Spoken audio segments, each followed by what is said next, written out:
Hey guys, it's Rush, hope you're doing well, welcome back to the channel. This video today is about Oki, Meaties and frame kills. So what are they, how do you use them, and I wanted to give you examples of their execution in training mode. So I'll talk you through it. It is a lot of information, but this is key to know when it comes to learning Street Fighter games and other fighting games, to be fair as well. The concepts are very similar in the fighting game sort of genre. But yeah, let's get straight into it and I'll give you some examples into what these things actually mean in game.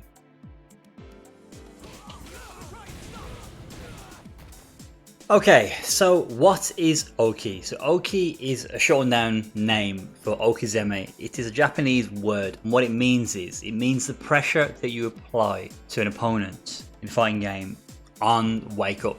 So that situation there where I did chin buster into run tatsu, I knocked Luke to the ground, he was knocked to the floor. So what this does is this creates a position of advantage and disadvantage. As the attacker who scored the knockdown, I'm at a position of advantage. Luke or your opponent getting off the ground is at a position of disadvantage. And why this is the case is because of the frame advantage. The frame advantage there, you can see after that knockdown, is 43 frames. So I have 43 frames before Luke is back in a position where he can do anything.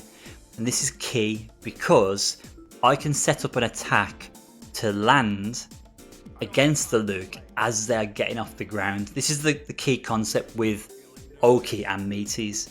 I will use the frame advantage to set up my attack, and the attack will land during what's called active frames of my move. So it can be an active frame of a strike, it can be the active frames of a throw, and those active frames will be in play as soon as Luke is off the ground. But once he's off the ground and back to his normal position, he's behind in terms of frames, and he cannot do an action ahead of my action because my action's already in play before he's in a state where he can do anything. The Luke is behind in terms of frames, if that makes sense.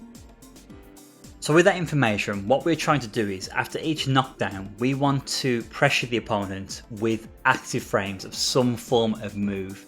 But the key here is to get a meaty attack, so whether it be a strike or a throw, to land, we need to ensure that we're close range to the opponent. I'll explain why later. And also that our attack does hit meaty. So let me show you what an actual meaty looks like. I'm going to use the same knockdown, and I'm going to use dash, and I'm going to show you the maths to work out why this lands meaty.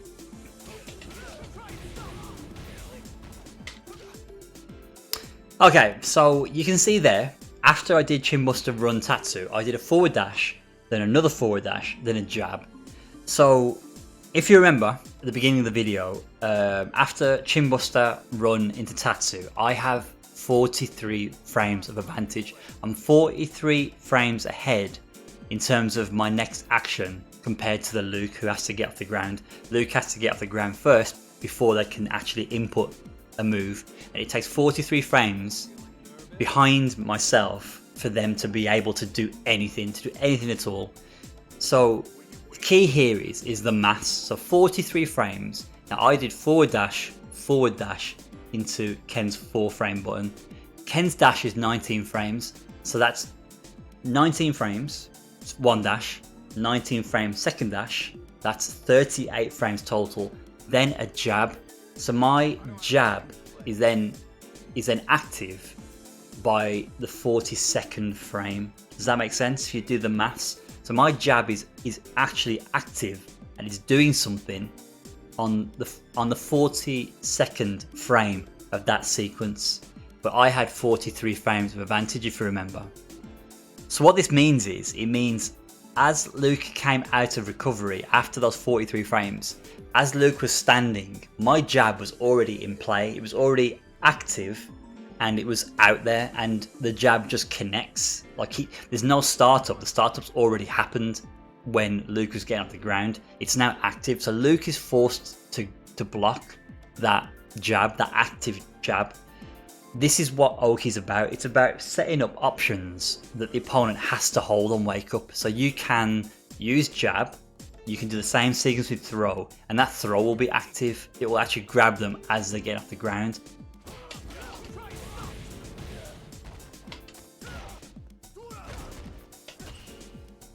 So you can see there, I did a meaty throw this time. I did a dash, dash, and a throw. Now throw is slower. It's 5 frame startup, not 4 frame startup, but it still hits meaty in that situation. It's still active. As Luke is off the ground, my throw is active. It's very important to know this, but different attacks score different knockdowns. So not every attack gives you good Oki. Bad Oki, or I would say no Oki, is basically where an attack knocks the opponent down, but you don't have many frames of advantage to actually pressure them, or you can't even get into range. So let me show you that now. And you can see I have 30 frames of advantage there, but look at the gap, look at the distance between me and Luke. 30 frames, if I dash during Luke's recovery, that will be it's a 19 frame dash, so that means I have 11 frames of advantage still. You do 30, you minus the 19 frames, because the 19 frames are taken away from the 30 frames I have to play with. Leaves me with 11 frames to do something. But notice here, I can't grab Luke, so there's actually no pressure for Luke to worry about, the opponent to worry about. They don't have to worry about being thrown here. If the opponent, if the Luke player knows that after a dash I get no throw pressure, there is no Oki mix here. All the Luke has to do is down back to block my attack. They don't have to even think about a throw here at all. They don't have to worry about it. And this is key with Oki pressure. What can you do with the knockdown you've scored? Does the particular knockdown give you Oki pressure? Can I throw them or strike, attack them with a button? And this is what creates the mix. If there's no mix, there's actually nothing for the opponent to worry about. To add something else to this scenario, there is an option in Street Fighter to back rise. So there's quick recovery, which is getting off the ground where you land. And there's back rise, so backwards recovery. The frame data remains the same in Street Fighter 6, it's no different. So my 43 frames of advantage after Chinbuster Run Tatsu, if they back rise, it's still 43 frames of advantage, but the distance is different, so they're even further out. So look at that now, it's still 30 frames of advantage after ODDP, but if I dash, 19 frame dash, I have 11 frames to play with, but now my throw and my button don't connect. There's actually no Oki, there's no pressure there at all. So with this information, let's look at the Chinbuster Run Tatsu and let's do a double dash and let's see how much frame advantage I have and if I can be close to the opponent. On paper, I should be +5 after a double dash after this knockdown. The way I've worked that out is 43 frames of advantage, minus 19, minus another 19. That should leave me +5.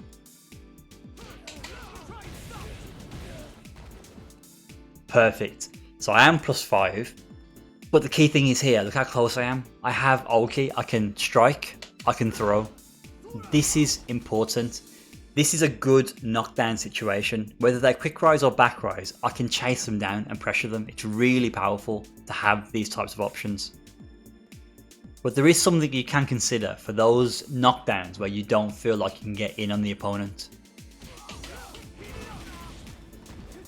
So Chinbuster into run, heavy DP or DP. You can see there, I can get a forward dash.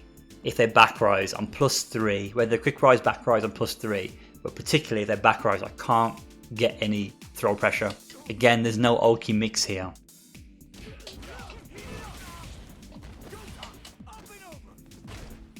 But there's this option.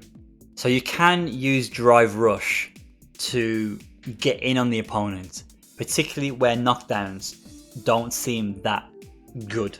So where you don't feel like you can get in on the opponent to get a throw or strike mix. So you do drive rush, and when you're close to the opponent, you then input your strike or your throw. That will cancel drive rush and your button will come out or your throw will come out. So you can get in on people. Certain knockdowns, you have to test this because it doesn't work for every knockdown. But certain knockdowns, you can use a raw drive rush to get in on the opponent and get that Oki pressure.